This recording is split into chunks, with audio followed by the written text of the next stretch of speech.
All right, let's go ahead and get started. It is that time. All right, good morning, everyone. Today is September 27th, 2020. This is the Faith and Function class. You are being recorded for posterity on YouTube. Our speaker today, or our teacher today, is Kendra Hotz. This is the last week with Kendra, so if you have any questions about the Bible, this is your chance. Although next week, we'll start a 2-week series with Steve McKenzie on how to read the Bible. I think we're doing historical first, then apocalyptic, but it might be a surprise. Let's see. Other announcements. I left a thing in the chat.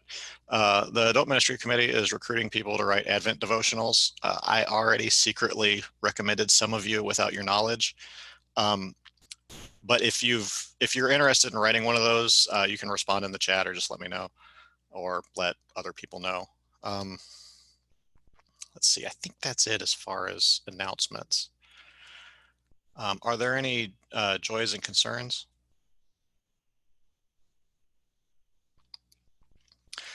Okay, I have one.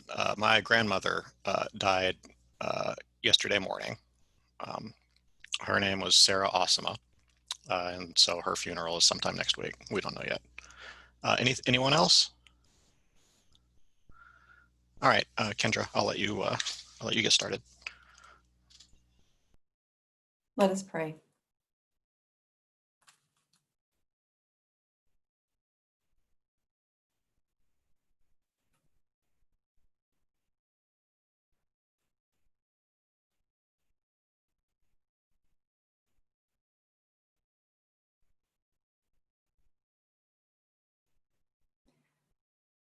God of first light, soft and cool,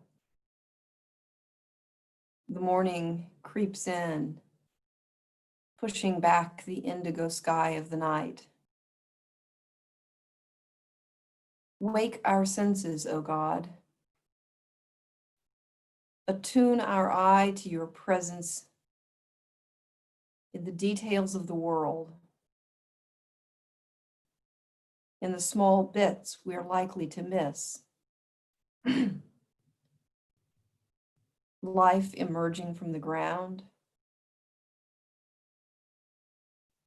decaying leaves, life returning to the ground. O God of first light, awaken our senses. Let us scent your fragrance on the breeze. Let us see your presence in the details. Let us hear your glory in the whistle of the wind. Let us feel your presence, the gentle pressure against the skin in the wind. O God, awaken our senses so that we might be attuned to your presence. Remind us in all things, O God, that beauty comes from you and returns to you, just as life comes from you and returns to you. And so we pray that you receive your servant Sarah into your loving embrace, that you comfort Daniel and his family, that her memory is strong with them and calls them to faithfulness, to compassion and justice. O God of first light, illumine our minds now as we seek your truth in the stories of your people. All this we pray in the name of your Son, Jesus Christ. Amen. Hey, everyone. So if you have big questions about the Bible, next week is the time to ask them. I am thrilled that Steve McKenzie will be with you. I think that's going to be a riotously good time. I know you've had him visit with you before, and he's always a delight. So that'll be wonderful. Today, what I want to do is continue us thinking about how the Bible is a reflection on urban life. And I want to kind of just highlight a few big themes that we've been hitting. And that is that The Bible, the authors of the Bible are acutely aware that urban settings have the effect of creating and exacerbating social inequalities. This does not mean that the Bible is opposed to urban life or that the Bible uniformly encourages all of us to give up our current lives and go back to living as nomads. Not at all. In fact, even the Yahwistic author in the Hebrew Bible, in the first 5 books, who seems to have the most skepticism about city life, is himself an urbanite and is thinking about how the values of an earlier age could inform life in the city. And so in a way, what the J author does is project back into history the values of equality and justice. Other authors in the Bible project those values into the future and imagine a time when cities will be made perfectly just. And so if you think about prophets like Ezekiel and Isaiah, they're imagining a day when Jerusalem is rebuilt, when the temple is at its center, and where the people live with security and prosperity and equality. And the book of Revelation, the final vision of what the kingdom of God looks like, is a vision of a city.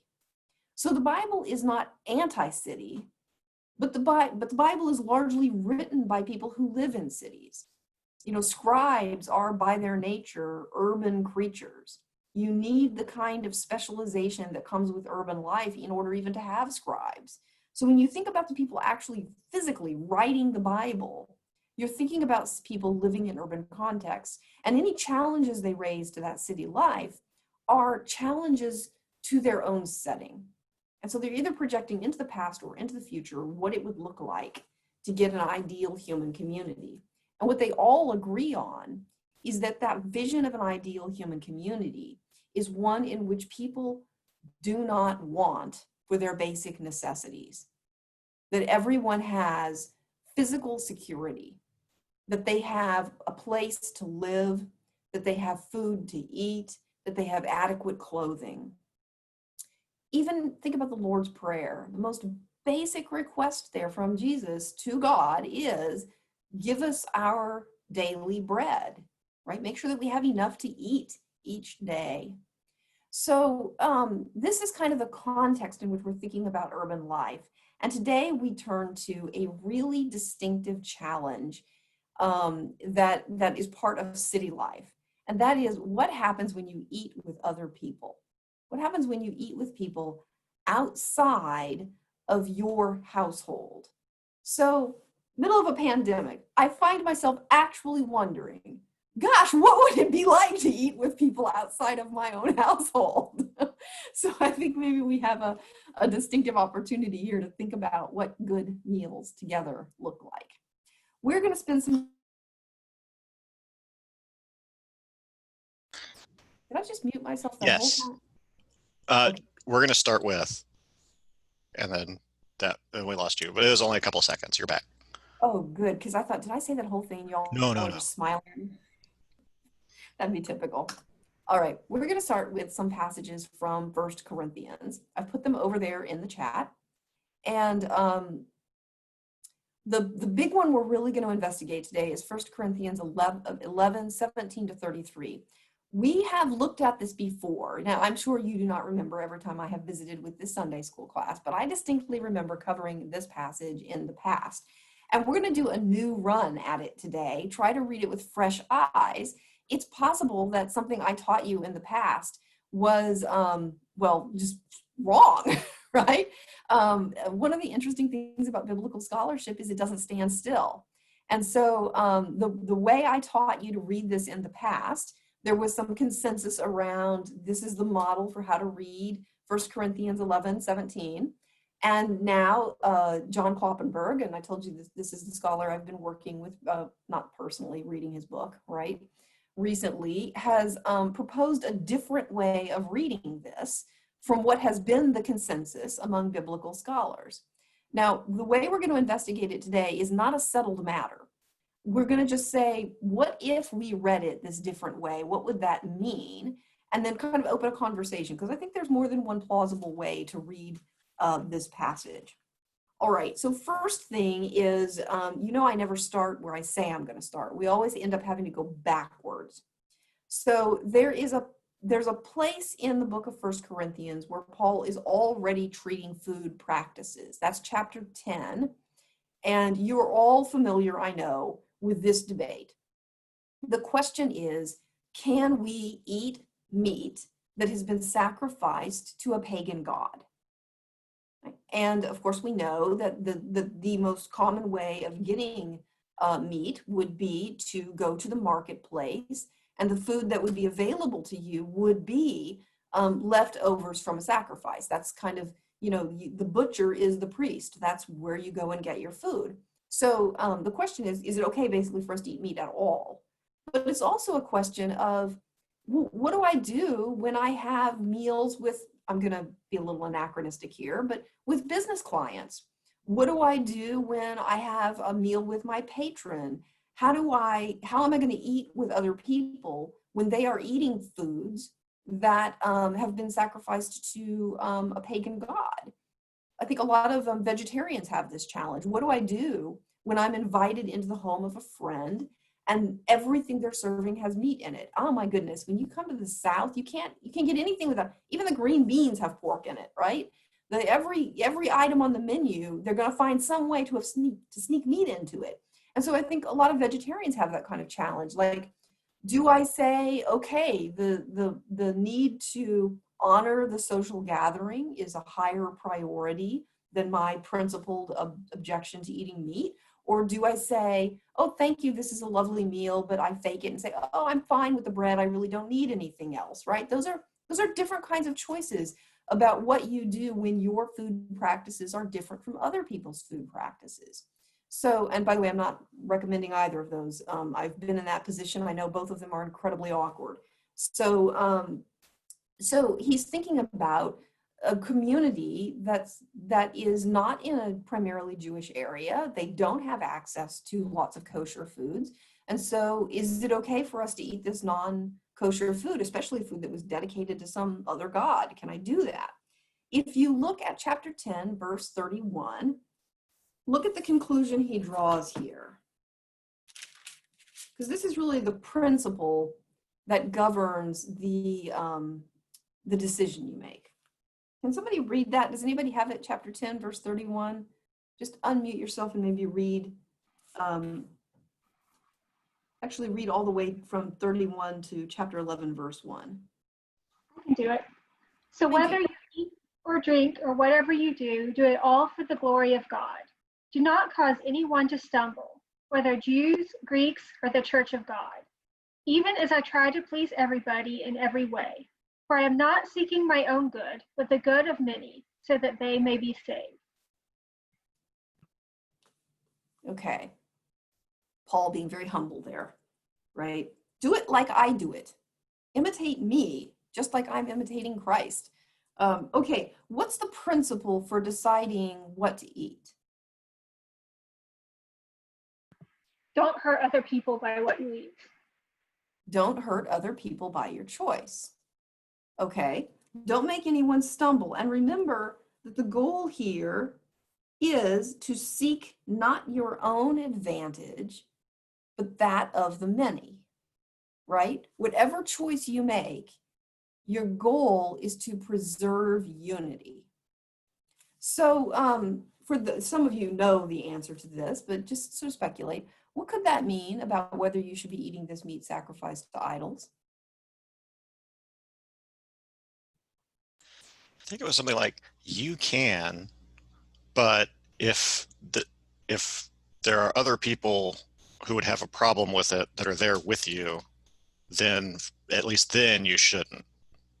Yeah, it's something like, look, even if in principle it's perfectly fine to eat this meat, and Paul thinks that it is, he says, if there are other people around you who would be confused or bothered by that, if it would disrupt their sense of community, then just don't do it, right? How important is it to you to have barbecue? Maybe I should not be asking that to Memphians, right? But basically that's what Paul's asking. Can you pass up the barbecue for the sake of building up the community? it's a lively question. Okay, so notice that his principle is unity.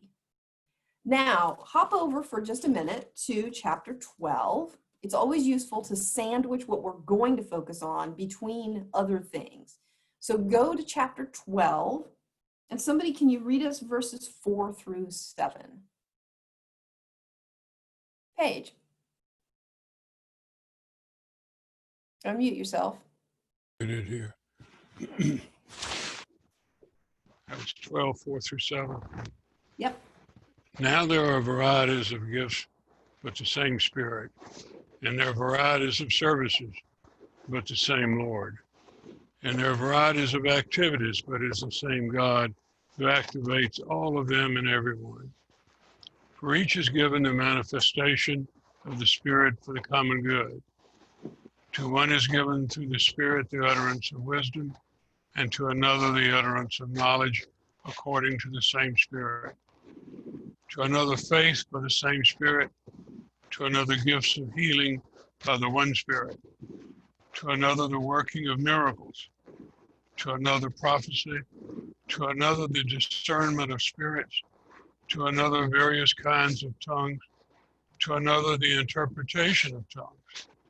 All these are activated by one and the same Spirit, who allots to each one individually, just as the Spirit chooses. Okay, so there's some kind of controversy going on. Can you tell what the controversy is?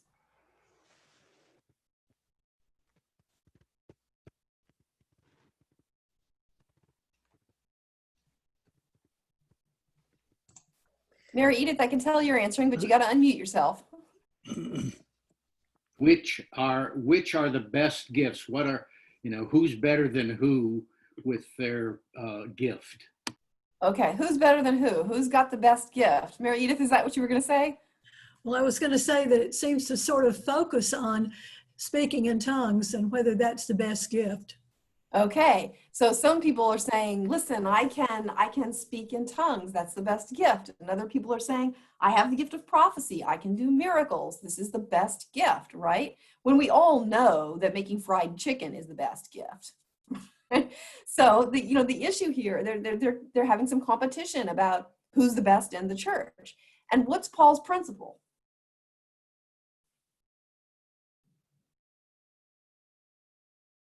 They're all equal. They're all gifts from God. Therefore, not one is better than another. Not one is better than another. They're all gifts from God. What is the point of these gifts? Why does God give them?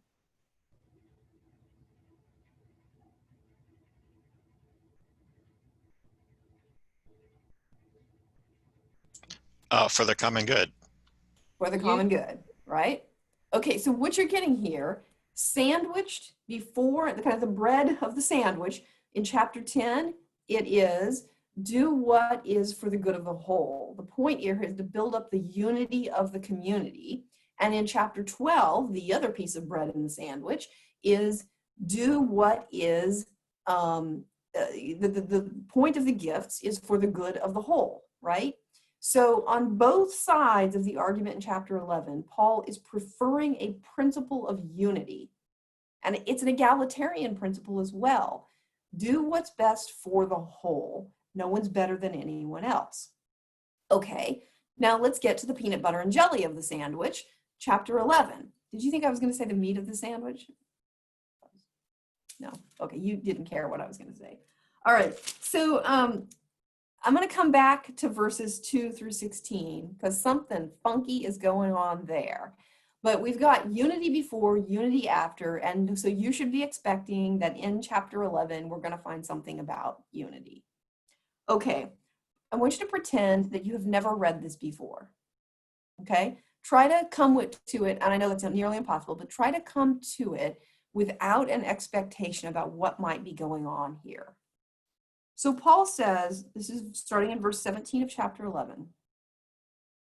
Now, in the following instructions, I do not commend you, because when you come together, it is not for the better, but for the worse. Okay, just briefly, what did he just say?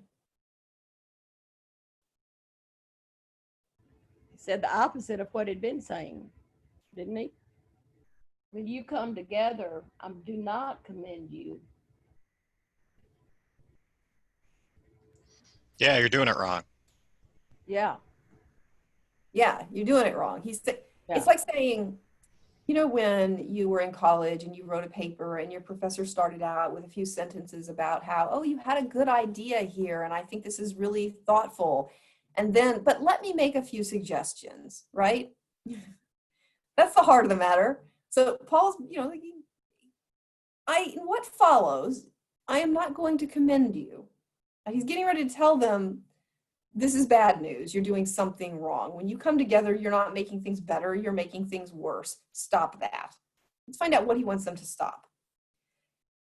To begin with, that's not a good sign. To begin with, right? Like there's going to be more than one thing here. To begin with, when you come together as a church, I hear that there are divisions among you. And to some extent, I believe it. Indeed, there have to be factions among you, for only so will it become clear who among you are genuine. Okay, I'm going to replace a couple of words here. There have to be factions among you. You could also translate that discriminations. There have to be discriminations among you. And then remember, that always means because, well, not always, but it means because. There have to be discriminations among you, because only then is it clear who among you is genuine. Genuine could mean distinguished. So there have to be discriminations among you, because only then would we know who is distinguished. What would that mean?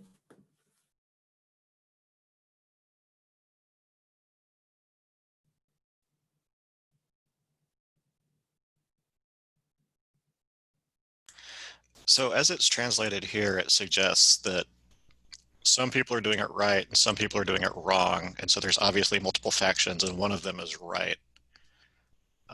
But if it's different, then it suggests that the factions are sort of internal so that they can show themselves who is better or worse. Yeah. The question here is whether he's being straightforward or sarcastic. If he's being sarcastic, I mean, if he's being straightforward, then he's saying that there are factions and some of you are genuine and some of you are not. If he's being sarcastic and he's saying, oh, well, there have to be discriminations among you, otherwise we won't know who's the most distinguished, right? It's like saying, we're going to put all the school kids in the same uniform so that they don't pick on each other for who's got more money for fashionable clothing and who doesn't, right? But then, you know how they always find some way, like it's the socks or the shoe. There's always something that they can use to distinguish who's the most fashionable, right? Whose family is the most affluent, who can afford the latest things. So he's like, yes, we're all wearing the same uniform, but you have to have special socks. Otherwise, we won't know that you're better than everybody else, right? If he's doing it in this sort of sarcastic way, then he's saying that you are making distinctions among yourself because you want to fly in the face of our egalitarian efforts here. Okay, let's keep going. When you come together, it's not really to eat the Lord's Supper. For when the time comes to eat, each of you goes ahead with your own supper, and one goes hungry and another becomes drunk. Okay, we've got a problem with the verbs here. When it comes to eat, each of you goes ahead with your own supper, and one goes hungry and another becomes drunk. Okay, let's play with the tenses because it's not totally clear what this means. It could mean some of you come to this meal bringing your own supper. Some come to it hungry, and some come to it already drunk. Or it could mean some of you come ahead of the others and eat, and some of you get drunk once you're here.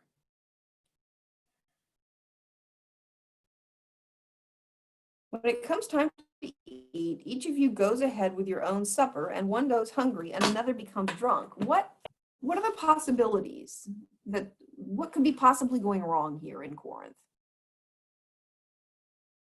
I mean, it's Corinth, so everything could be going wrong.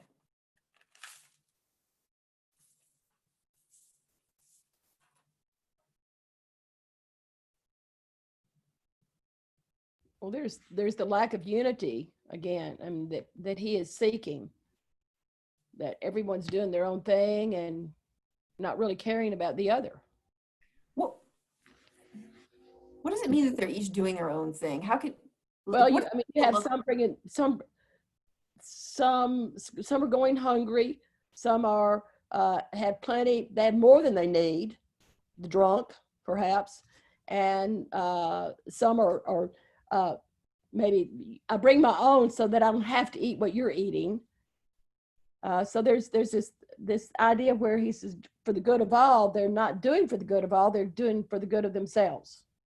Yeah, they're privatizing the communal meal. We can't tell exactly how they're doing it, but they're clearly not having a common experience. Somehow they're privatizing it. Patricia. Kendra, I was wondering, these are Jews. I wonder if they are still thinking kosher. They're having trouble shedding that. Oh, that's a good question. The Corinthian community is primarily Gentile. So it's probably not that. That would be a good question though. This is primarily a Gentile community, so it's probably not that. Don't be shy about making guesses like that though, because that's how biblical scholars work, right? They take a guess and then they sort of investigate. They say, okay, well, let's go find out who was in the Corinthian community. What did these meals look like in antiquity? So that's the way you figure it out. You try something out and then you get the information. So let's read another verse or two and see if we can get any more clarity here. What? Do you not have homes to eat and drink in? Or do you show contempt for the church of God and humiliate those who have nothing? What should I say to you? Should I commend you? In this matter, I do not commend you. So look again. What? Do you not have homes to eat and drink in? Or do you show contempt and humiliate those who have nothing? What could that mean? Maybe it means that some people who are well off are bringing their meal and eating it in front of people who don't have anything to eat. Okay, it could mean that some of you are well off enough that you're bringing your own meal, that you're not eating the communal meal. Then you're eating in front of people who brought and didn't have enough to eat. Okay. Let's think just for a minute about a variety of common meals and how they work. Because this business about communal meals, this is kind of a big deal in the first century. They've got a lot of associations where people eat together. And those associations have different kind of rules about how they function. And so do ours. So let's think about, first, let's imagine an extravagant wedding with hundreds of guests and a fully catered 4-course meal. Let's imagine this kind of really extravagant party. Second, let's imagine a potluck at a church. And let's specifically imagine a potluck where people bring items to put on the table, but the church supplies Ms. Faye's fried chicken, right? Then I've got to look at my list or I'm going to forget. Let's imagine a meal in which friends, we have to just imagine this, in which friends meet at a restaurant and eat together. There are different rules that govern those different kinds of gatherings.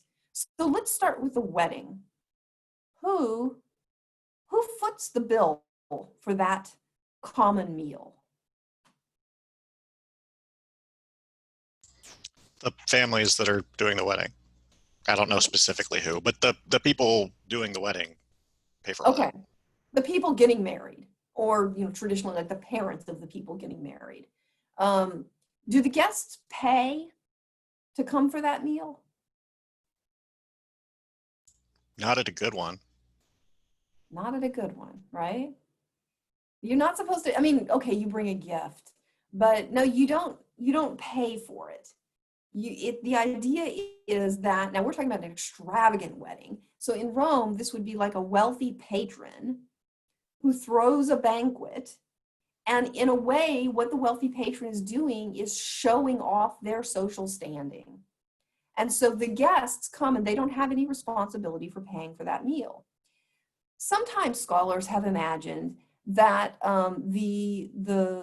the common meal of what we're going to call the Christ associations of the church were sponsored by these wealthy patrons. That you came once a week for this common meal, the Lord's Supper, which was a full meal at that point, and you didn't pay anything for it because there was this one wealthy patron who said, I'm going to sponsor the communal meals of this church. Certainly in ancient Rome, you had wealthy patrons who would even endow the meal of an association, like the Stonemasons Association. And the stonemasons would gather and they would enjoy that meal at the cost of their patron. And they were there, they were to be seen. It was kind of a prestigious thing to have been invited, and it was a networking opportunity. And you wanted people to see that you were there, that you got an invitation, and you were supposed to be performing equality, that we are all here at the kind of gracious gift of the patron. And they said, well, that's the model for the early church, that most people were destitute, and there were a few wealthy people who really made it so that everyone could come and have this meal. And that was what it was, a part of the thing was appealing about Christianity, that at least once a week you got a really good meal, and that there were just a few wealthy people who covered all the cost of that. Now, if you remember last week, you'll remember that Kloppenberg has challenged this idea that Corinth was a city in which there were either very rich or extremely poor people. In fact, he said it's much more likely that there was a substantial middle-sized group, and that the church probably reflected the society, meaning that there were probably some very wealthy people, probably some very poor people, but there was also this really substantial group of middling people. So here's the thing about those patron extravagant things. They tended just to be kind of annual. That's not the kind of thing you could afford to do, really once a month, and certainly not every week. So Kloppenberg says, no, it's probably not that model. That would be called elite patronage, right? Okay, he says, well, what are some other options? There were also associations with what was called peer benefaction, where everyone brings their own stuff. And there are different models for that. So think about the potluck at church. And let's imagine that Ms. Fay of blessed memory is still with us, and she has brought her famous fried chicken. And we've all brought our own stuff. What kind of stuff do you bring to a potluck?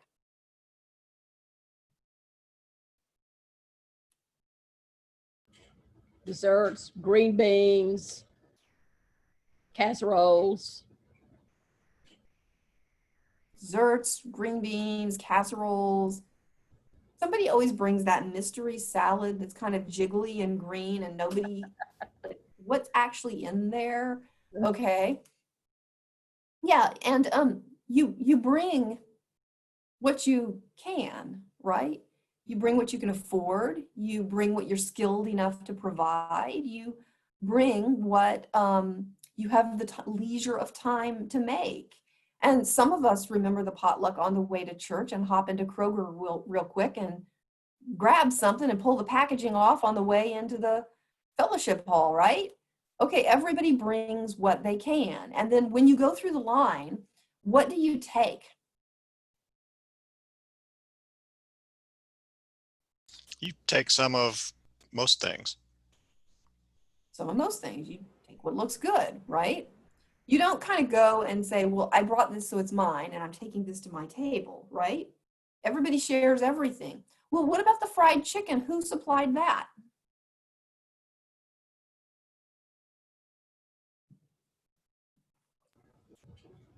Did Miss Fay make enough chicken for everybody, or did she just bring a plate of fried chicken like everybody else? Well, how does that work at Idlewild? I don't know. How much We- fried chicken does Miss Faye bring? There's enough for For everyone. pretty much, yeah, everybody. Yeah, like a whole load of it, right? Because everybody wants the fried chicken.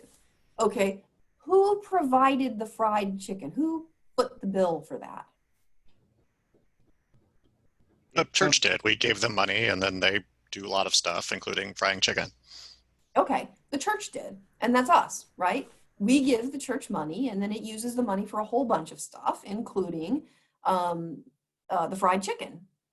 Okay, do you get fried chicken proportionate to how big your pledge is? Does anybody check on that? Do we look askance at people who take too much as they're going through the line? You know Not that really. weird thing how everybody pretends like it's time to start the line to go through the potluck, and everybody pretends like, oh, no, you go first, right? And I'm always the hungry person who's like, come on, somebody get it going, I'm hungry, right? And yet you're also, if you, especially when you're one of the first ones through the lines, you're being careful about how much you take of everything, right?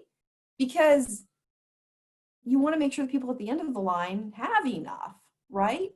It would be really embarrassing if the people who went through the line first piled their plates really high and the people at the end were like, there's nothing left but this weird green jiggly stuff.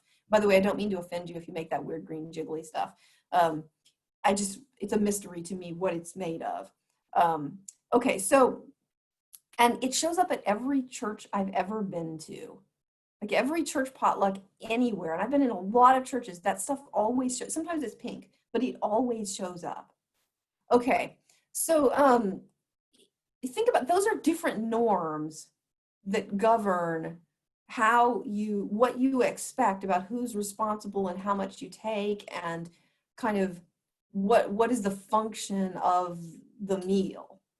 Now let's imagine a group of friends gathering at a restaurant, and I know we just have to imagine this now. A group of friends gathering at a restaurant. How does that work?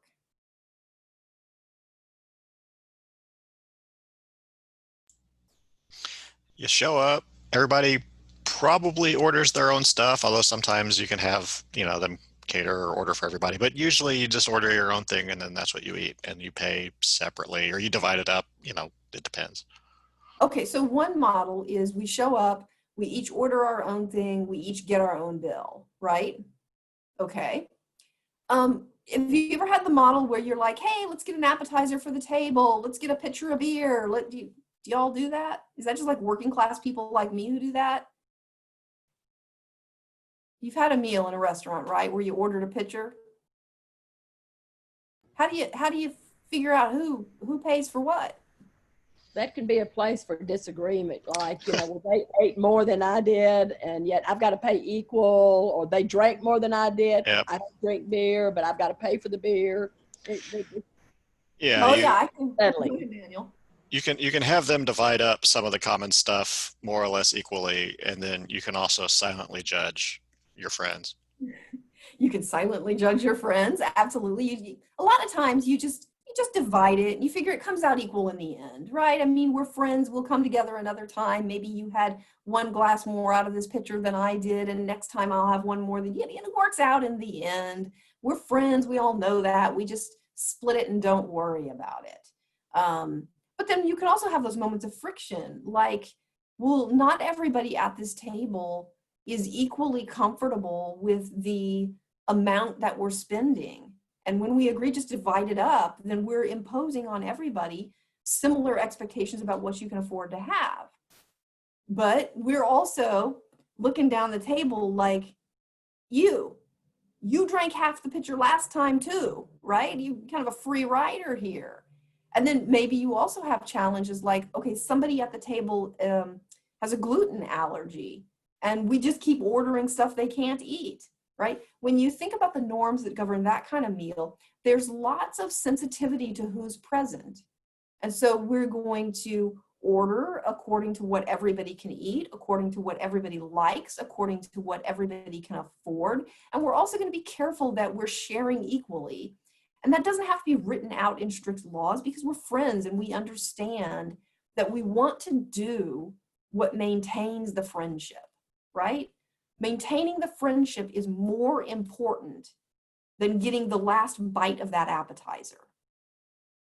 Does that make sense? Okay, so when we think about our own common meals, we have different expectations about what they accomplish and who pays and what all of that means. But we normally have a sense that in all of them, there's something about the communal meal that prioritizes the commonality of it, right? That whatever we're doing here, we're trying to accomplish building community. I think about when my dad worked for the railroad. You know, once a year, the company would sponsor a big Christmas dinner, and all of the employees came. And you know, it was for those workers, it was a fairly extravagant thing, and it was the patron wasn't present. The board of directors didn't come to the Christmas dinner in Evansville, Indiana at the rail yards. The boss came, but the real people paying for that didn't. But there was a sense that what we're doing here is building a sense that we belong to this company, that we have some loyalty to it, and even that we're willing to understand when layoffs have to happen and things like that, because we get that what we're doing here is building a common sense. Right? So in antiquity, you have meal associations that are like that. Some of them are sponsored by a wealthy patron, and maybe that's how the Christ associations worked, though that seems unlikely, because providing 52 meals in a year would have been like, that's not attested anywhere. That didn't happen anywhere else. Okay, so maybe it's not that. Maybe it's like a group of friends getting together and everybody brings their own thing. There were meal associations that worked like that.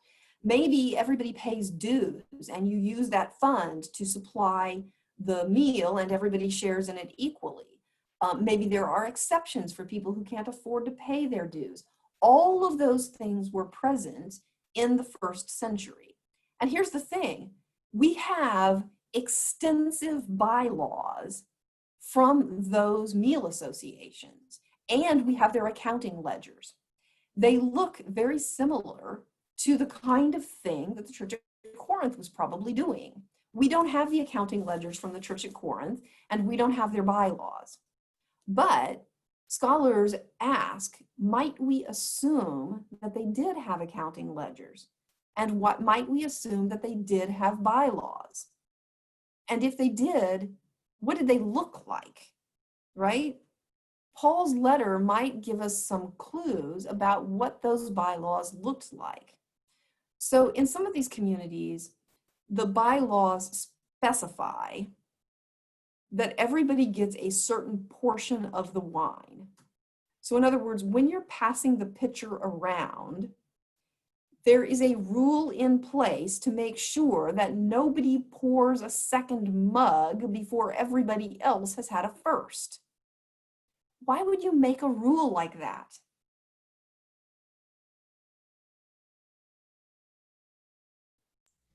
So you don't run out of wine. So you know how much wine to get. Okay, you need to know how much wine to get. You need to make sure you don't run out. But why specifically do you have a rule prohibiting people from taking seconds before everybody's done with the first?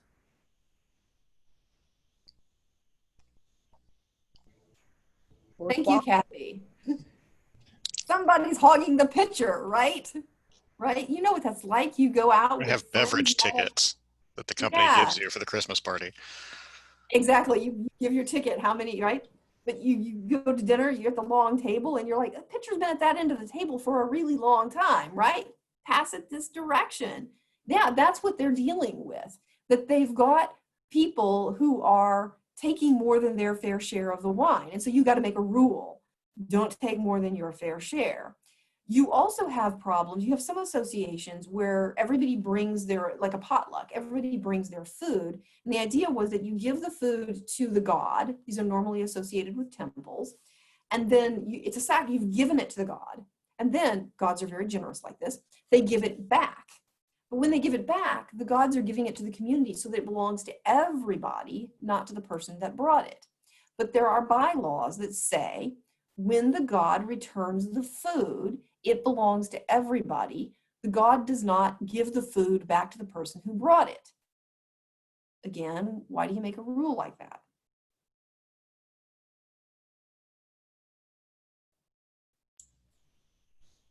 Because people were just getting their own thing back and not sharing. Yeah, it's like I brought the bacon wrapped scallops and I get the bacon wrapped scallops. And you brought green beans, so you get green beans, right? The bylaw says no. Once that food is given to the god gives it back to the community and everybody shares it equally. So maybe that's the kind of problem that's going on at Corinth. There was an earlier period of interpretation, and this is where the debate comes. I've taught you it this way in the past, and this is still a lively debate. One of the claims has been that the wealthy were able to come to the meal earlier.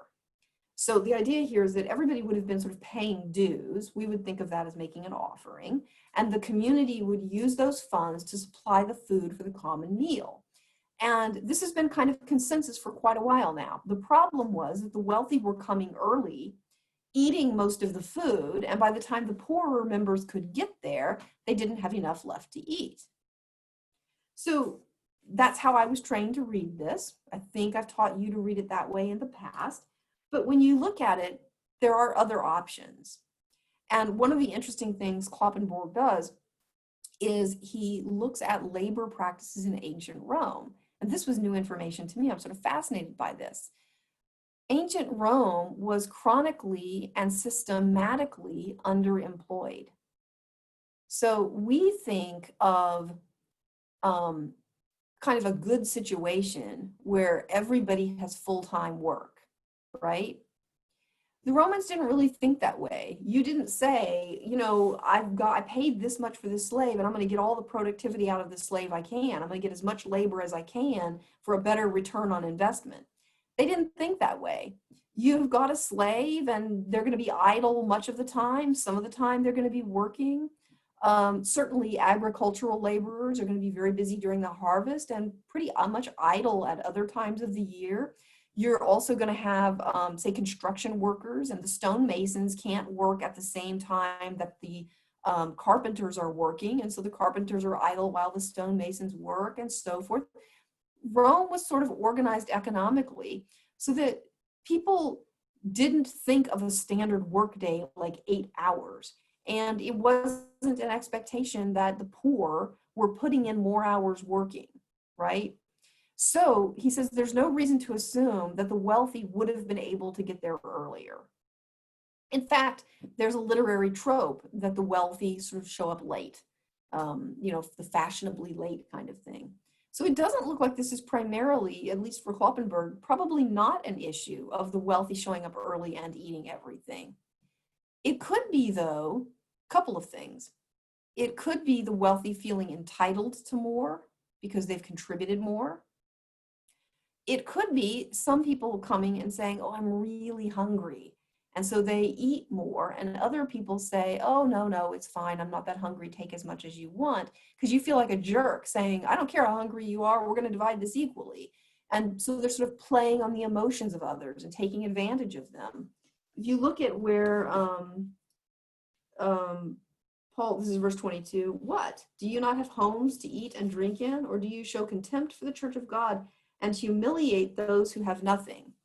That could mean contempt for the church of God. Are you taking advantage of your fellow Christians and humiliating not those who have nothing in the sense that they're destitute, but but sort of emotionally extorting those who didn't get any food to eat, right? So this might not mean that you're humiliating the poor who don't have enough to eat. It could mean that you're making people feel guilty for wanting their fair share of the food. So they're eating nothing and saying, oh, I don't care, it's fine, you eat it, you were really hungry, right? That's the kind of thing my mom would do when we were kids, right? We're out on a road trip and she hasn't packed enough snacks and at least one of her kids is always hungry, right? And she's like, oh no, Kendra, you eat the last one. It's fine. I'm not hungry. You know what? I was a full-on adult before I realized my mom was just lying to me. She was hungry. She just let me eat extra snacks because she's nice, right? But now imagine that I know, ooh, my mom can be manipulated like that, right? And so I take advantage of that because I want the extra snacks, right? What a jerk would I be? Look, I was the always hungry kid. I'm still always hungry. So you could have a situation like that. So what he's suggesting here is that the issue is maybe not one of economic inequality in the church where the wealthy are kind of showboating. It's possible that the issue here is simply that they are practicing a privatized form of eating, that they're taking what's supposed to be a communal meal and turning it into, ooh, I'm really enjoying this. I don't have to worry about whether you're really enjoying this, which means that what's at stake here is the sense of belonging, the sense of community, the sense of unity. That's what's at stake, not necessarily economic inequality. So I think that's a really interesting way of reading it. I'm not utterly sure that that's what's going on. In the next section, he gives the words of institution that we use at the Lord's Supper to this day. By the way, just a really good story about that. I really miss worship with more than a meal. And at more than a meal, we say the words of institution together. And I'll say part of them and the people will respond with the other part. Well, one Sunday we forgot to print the words. And so I said, if you know these words, say them with me. And the congregation said all of the words together. So we used to have it where I would say, he took the bread and after giving thanks, he broke it and said, and then the people responded with, take, eat, this is my body broken for you. But when I said, if you know the words, they said all of the words. They had them all memorized. It was just like, oh my gosh, to this day, that makes the hair on my neck stand up. It was an amazing, amazing moment. Okay, that was a distraction. I missed more than a meal. Okay, so verse 27, he comes back to the meal practice and says, here's how we're going to resolve this problem. Whoever therefore eats the bread or drinks the cup of the Lord in an unworthy manner will be answerable to the body and blood of the Lord. Examine yourselves, and only then eat of the bread and drink of the cup. For all who eat and drink without discerning the body eat and drink judgment against themselves. Without discerning the body. There's the key. Whoever eats and drinks without first taking time to think about what is good for the whole, what you're doing is judging yourself. So how to fix this? For this reason, we will be judged, we'll be disciplined, and so forth. So here's how we're going to fix it. Verse 33, best advice in the Bible. So then, my brothers and sisters, when you come together to eat, wait for one another. If you are hungry, eat at home, so that when you come together, it will not be for your condemnation. So that's terrific advice. If you're hungry, eat at home.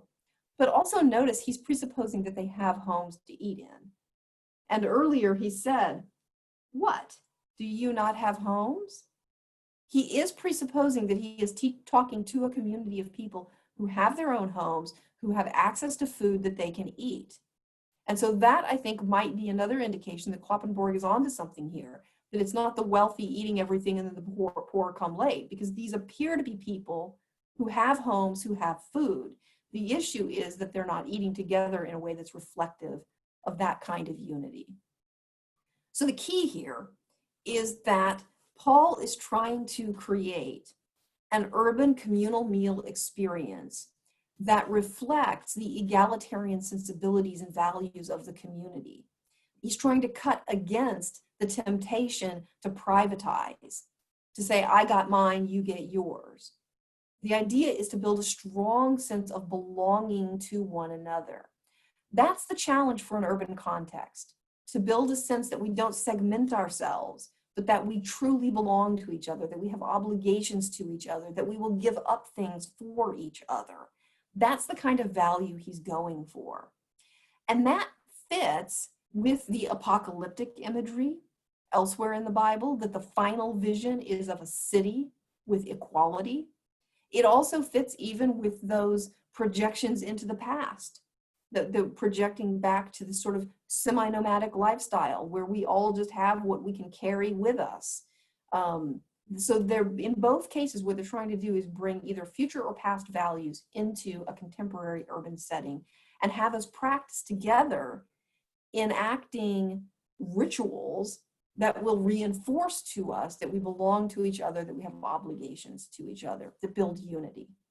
So there's the sandwich, right? Chapter 10, do what builds up unity. Chapter 12, do what builds up unity. Most of chapter 11, do what builds up unity. Okay, so very briefly, because I've only got like 2 minutes. What on earth is going on in verses 2 through 16 of chapter 11? Paul's talking about food. He pauses to talk about women's hairstyles, and then he goes back to talking about food. He's talking about equality, and then he pauses to talk about women's hairstyles and to reinforce a gender hierarchy, and then he goes back to talking about food and equality. Something weird is going on here. This is the passage some of you will remember that men are made in the image of God, women are made in the image of men, therefore women should have long hair because they should have something that shows their submission.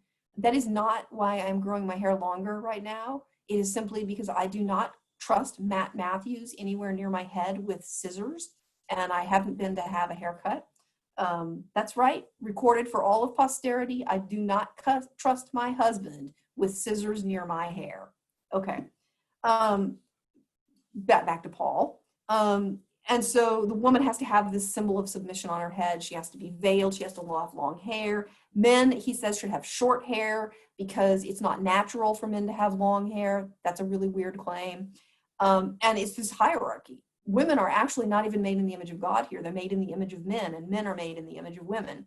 No, of God. So what is going on? Why would he go from let's talk about food and equality to let's talk about hair and inequality back to let's talk about food and equality?